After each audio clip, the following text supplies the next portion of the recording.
মানে খেলায় খেলায় গোল দিয়েছে। এর আগে একবার আপনি জানেন যে বিএনপির তৎকালীন মহাসচিব, এখনো মহাসচিব, স্থানীয় সরকার মন্ত্রী জনাব মির্জা ফখরুল ইসলাম আলমগীর বলেছিলেন যে আমরা মাঠ গুছিয়েছি, ছাত্ররা গোল দিয়েছে। তো পরে আমি বললাম যে আসলে ছাত্ররা গোল দিয়েছে এটা সত্য, এখন ট্রফি নিয়ে দৌড়াচ্ছেন আপনারা, এই হচ্ছে অবস্থা। এবং গতকালকে যেটা আমরা দেখতে পেলাম, আমাদের এই অঞ্চলের সর্বজন শ্রদ্ধেয় রাজনীতিবিদ শেরেবাংলা একে ফজলুল হক একবার পার্লামেন্টে বলেছিলেন কনস্টিটিউশনাল ড্রামা। তো গতকালকে আমরা আসলে একটা কনস্টিটিউশনাল ড্রামা দেখলাম। এই ড্রামায় একদিকে আছেন নির্বাক জেস্টার পলিটিক্স করা প্রধানমন্ত্রী, যিনি গালে হাত দিয়ে বসে থাকেন। 2 ঘন্টা আলোচনা হয়েছে গতকালকে, জুলাই সনদ, গণভোট, জুলাই সনদ বাস্তবায়ন আদেশ ইত্যাদি প্রশ্নে গতকালকে 2 ঘন্টা আলোচনা হয়েছে। সরকারি দল 1 ঘন্টা আলোচনা করেছেন এবং আমাদের জেস্টার পলিটিক্স করা মাননীয় প্রধানমন্ত্রী তিনি গালে হাত দিয়ে পুরোটা সময় বসেছিলেন, টেবিল চাপড়েছেন, একটা শব্দ উচ্চারণ করেন নাই। আর এদিকে স্বরাষ্ট্রমন্ত্রী 30 মিনিট কথা বলেছেন। এটাই কিন্তু বাংলাদেশের বর্তমান পরিস্থিতিকে ডিফাইন করে অনেকটা। আমরা যারা বুঝি ওই যে বলে যে বুদ্ধিমানদের জন্য ইশারাই যথেষ্ট। এখন কথাটা হচ্ছে যে এই যে আমাদেরকে ওনারা এখন গণভোটের প্রশ্নেরও চুলচেরা বিশ্লেষণ করছেন, আপনারা দেখতে পাচ্ছেন। ক্ষমতায় গেলে সবাই এরকম করে। এই গণভোটের পক্ষে ওনারা বলছেন যে এই প্রশ্ন আমাদের 3.5 ঘন্টা লেগেছে, স্বরাষ্ট্রমন্ত্রী নাকি 3.5 ঘন্টা লেগেছে। তো প্রধানমন্ত্রী যখন নির্বাচনী ক্যাম্পেইনে বললেন যে আপনারা দয়া করে গণভোটে হ্যাঁ ভোট দেবেন, উনি কি না পড়ে গণভোটে হ্যাঁ ভোট দিয়েছিলেন? এবং এখন যে আপনারা 4টা প্রশ্নের কথা বলছেন, এবং এই যে আমাদের ব্যারিস্টার গতকালকে আমদানি ব্রাহ্মণ পার্থ ভাই, সন্দেহ নাই উনি অত্যন্ত একজন সুবক্তা, কিন্তু ঠিক মতো কিন্তু আদেশ কিংবা ওই গণভোটের প্রশ্নটা উনি নিজেও পড়েন না, কিন্তু না পড়ে জনগণের এই যে রায় সেটাকে অবজ্ঞা করছেন। কেন? কারণ ওনাদের হাতে এখন পার্লামেন্ট আছে, ওনারা চাইলে এই কাজগুলো করতে পারেন। যখন আপনারা গণভোটের পক্ষে মতামত দিলেন তখন কি আপনাদের এই সমস্ত প্রশ্ন মনে ছিল না? নভেম্বর মাসের 13 তারিখে আদেশ জারি হলো, সেখানে গণভোটের প্রশ্নটা ছিল। নির্বাচন হলো ফেব্রুয়ারি মাসের 12 তারিখে, 3 মাসে জনগণ এই প্রশ্ন পড়ে নাই, 3 মাসে জনগণ এটা সম্পর্কে একটা মতামত নিজের গ্রহণ করে নাই।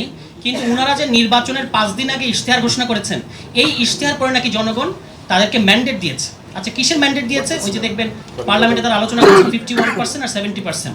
আপনারা মাছ সন্ন্যায়ের কথা জানেন যে বড় মাছ ছোট মাছকে গিলে খায়। বাংলাদেশে কিন্তু আপনারা উল্টো দেখছেন, ছোট রায় বড় রায়কে গিলে খেতে চাচ্ছে, 51% 70%কে গিলে খেতে চাচ্ছে। এটাই গতকালকে পার্লামেন্টে আমরা দেখতে পেলাম। এবং ক্ষমতায় থাকলে সবারই আসলে মনে হয় যে বিশেষ বিরাট বড় বড় সংবিধান বিশেষজ্ঞ। একসময় সঞ্জিত সেনগুপ্ত ছিলেন বাংলাদেশের সবচেয়ে বড় সংবিধান বিশেষজ্ঞ, তোফায়েল আহমেদ ছিলেন বাংলাদেশের সংবিধান বিশেষজ্ঞ, এমনকি ওবায়দুল কাদের পর্যন্ত ছিলেন সংবিধান বিশেষজ্ঞ। এখন আমরা নতুন সংবিধান বিশেষজ্ঞের জমানায় প্রবেশ করেছি, তিনি হচ্ছেন সালাউদ্দিন আহমদ। তিনি যা বলবেন তার মুখনিসৃত বাণী এখন বাংলাদেশের সংবিধান। পার্লামেন্টে দাঁড়িয়ে উনি বলে দিচ্ছেন সাংবিধানিক প্রতিষ্ঠান নির্বাচন কমিশন সংবিধান লঙ্ঘন করেছেন, উনি এটা বলে দিচ্ছেন, একজন ব্যক্তি, উনি রায় দিয়ে দিচ্ছেন। তো ভাই আপনি আদালত হন, উনারই এখন আদালত হওয়ার প্রয়োজন। মানে অবস্থা দৃষ্টি সেরকমই মনে হচ্ছে। মূল কথাটা হচ্ছে যে বিএনপি তার ইতিহাসে বারবার ধাক্কা খেয়েছে। বাংলাদেশের প্রত্যেকটা বড় বড় পরিবর্তনের বেনিফিশিয়ারি হয়েছে বিএনপি।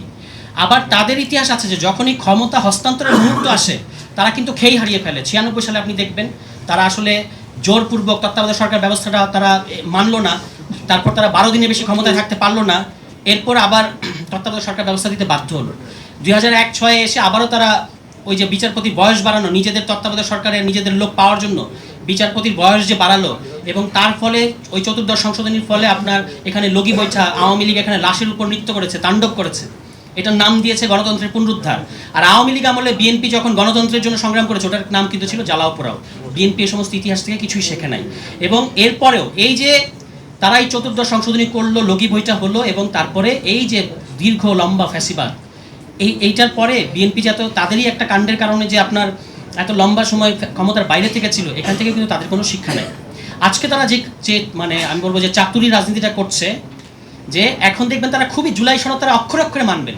তো জুলাই সনদ যে আপনারা অক্ষরে অক্ষরে মানবেন, ওই নির্বাচনে 3.4% নমিনেশন দিলেন কেন নারীদেরকে? 5%-এর কথা ছিল।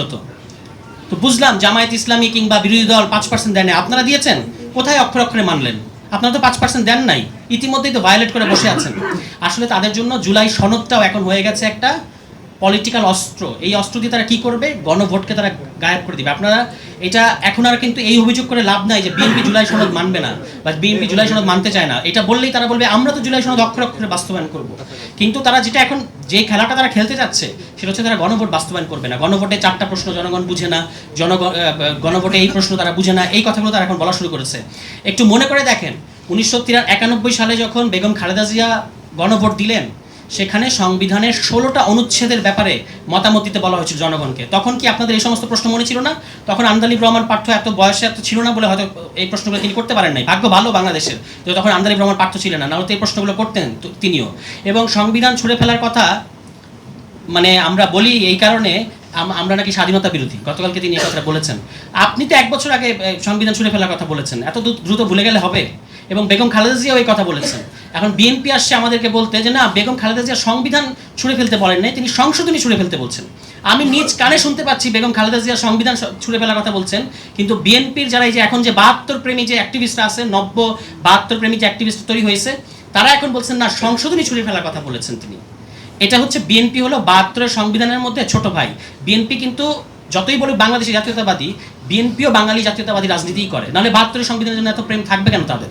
এবং এই খেলায় তারা হচ্ছে ছোট খেলোয়াড়।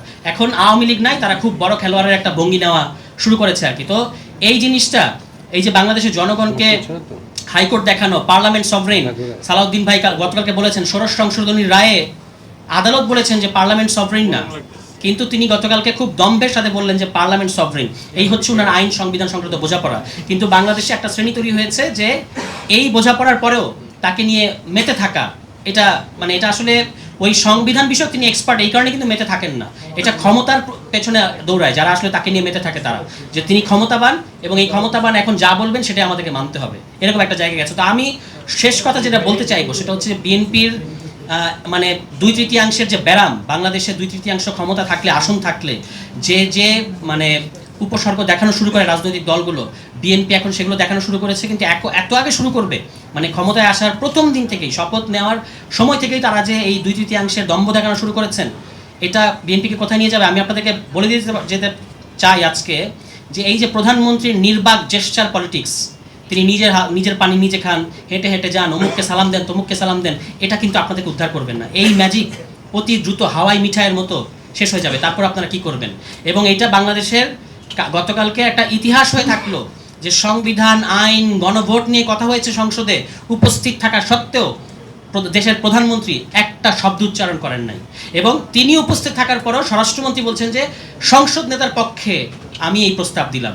আপনি সংসদ নেতার পক্ষে প্রস্তাব দিবেন কেন? সংসদ নেতার কি মুখে জবান নাই? উনি বলেন না কেন?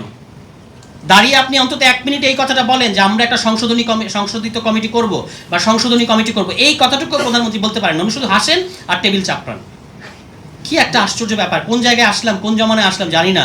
এই জেস্টার পলিটিক্স, এই নির্বাক চলচ্চিত্র, একদিকে নির্বাক চলচ্চিত্র, আরেকদিকে অতি কথন। মানে একজন কথা বলছেন 30 মিনিট, আরেকজন নির্বাক চলচ্চিত্র। হ্যাঁ, এই যে এটা আমাদের কোথায় নিয়ে যাবে জানি না। তো বিএনপি যদি এই রাজনীতি করতে চায় এবং যদি মনে করে, ওই আমি আরেকটা প্রোগ্রামে বলেছিলাম যে ওই যে আপনি দেখবেন যে মরুভূমিতে উট পাখি তারা খাওয়ার পরে এক পর্যায়ে মুখ গুজে দেয়, মানে তার মুখটা গুজে দেয় এবং সে ধারণা করে সে যেহেতু কাউকে দেখতে পাচ্ছে না, কেউ তাকে দেখতে পাচ্ছে না। আর বিএনপি যে ভেলকি বাংলাদেশের জনগণকে দেখাতে চাচ্ছে, তাদের ধারণা হচ্ছে যে এটা কেউ বুঝতে পারছে না। কিন্তু কত দ্রুত এটা ব্যাকফায়ার করবে এটা সময়ই বলে দেবে। তখন এই আন্দালিব রহমান পার্থ থাকবে না। এই আন্দালিব রহমান পার্থ কিংবা ওই যে পেছনে বসা জুনায়েদ সাকি, যিনি সংবিধান সংস্কার পরিষদের সবচেয়ে বেশি ক্রেডিট নিতেন বাংলাদেশে, আজকে তিনি ওই যে আন্দালিব রহমান পার্থ যখন বললেন কোথায় পাইছেন এই সংবিধান সংস্কার পরিষদ, পেছনে মুখ থমথম করে বসা হচ্ছে জুনায়েদ সাকি। তো ভাই জুনায়েদ সাকিকে জিজ্ঞেস করেন কোথায় উনি পেয়েছিলেন, উনি তো এটার কৃতিত্ব নেন সবচেয়ে বেশি। এখন অবশ্য মুখে চুপ। তা আশা করেছিলাম কালকে জুনায়েদ সাকিও কথা বলবেন, যেহেতু এটা উনার নাকি ব্রেইন চাইল্ড, যদিও এটা একটা মিথ্যা কথা, উনার ব্রেইন চাইল্ড না।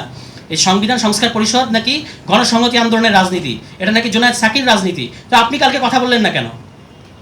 আমাদেরকে নির্বাচনের আগে জুনায়েদ সাকি বলতেন, মানে সাকি ভাই, আমাদের প্রিয় সাকি ভাই, উনি আমাদেরকে বলতেন যে বিএনপির সাথে যে যাবো, আবার তো বের হয়ে আসার একটা রাস্তা তৈরি রাখতে হবে। এখন আমি দেখি যে আপনি কোন দিক দিয়ে বের হয়ে আসেন, এটা আমরা দেখবো। প্রতিমন্ত্রী তো হয়ে গেছেন, আমাদেরকে বলছেন যে আসর সবাই একসাথে বিএনপির কাছে যাই, তারপর আবার বের হয়ে আসার একটা রাস্তা আমাদেরকে রাখতে হবে। এখন কোনভাবে আপনি যান এই বিএনপির সাথে ছোট ইনু হয়ে কতদিন থাকতে পারেন? মন্ত্রীও তো বানায় নাই, প্রতিমন্ত্রী বানিয়েছে। এই ছোট ইনু হয়ে কয়দিন থাকা যায়? সাকিব হয়তো রাগ করবে এটা শুনলে, কিন্তু এই ছোট ইনু হয়ে, ছোট মেনন হয়ে কতদিন থাকতে পারেন সেটা আমরাও দেখব। সবাই ভালো থাকবেন। আসসালামু আলাইকুম।